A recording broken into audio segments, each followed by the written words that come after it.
In this question, we're asked to figure out the mole fraction of two different gases in a tank. So we have an 8-liter tank at 8.9 degrees Celsius filled with 14.4 grams of carbon dioxide and 17.1 grams of dinitrogen monoxide gas, and we can assume that they're both ideal gases under these conditions.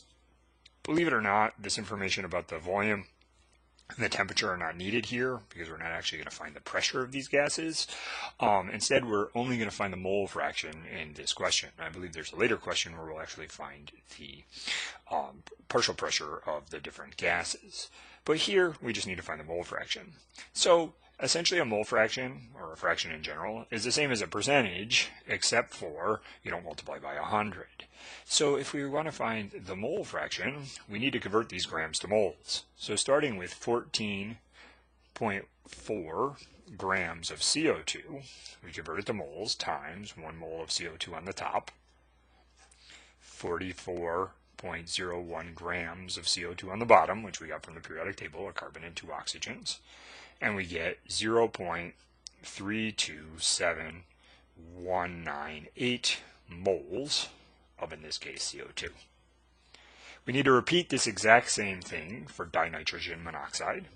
So we have 17.1 grams of N2O times 1 mole of N2O on the top, 44.02 grams of N2O on the bottom. They happen to have very, very similar molar masses, just by coincidence.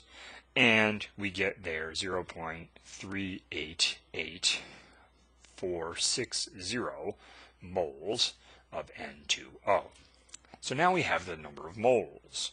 So we have to do one first, doesn't really matter. Carbon dioxide's on the top, so I'm going to do that first. So the mole fraction has this weird sign, so I'm going to do the mole fraction of CO2, which is going to be the moles of CO2 divided by the total moles. It's the same as a percentage, we just don't multiply by 100. That's what a fraction is.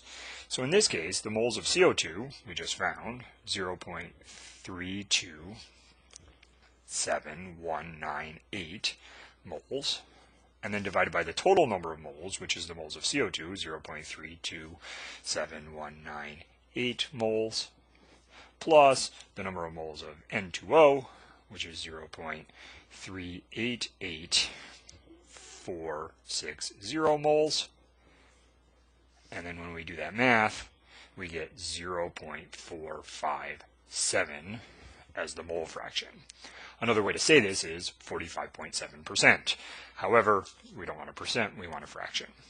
For the mole fraction of N2O, we have two choices. We can do it exactly the same as this, where we take moles of N2O and we divide by the total number of moles.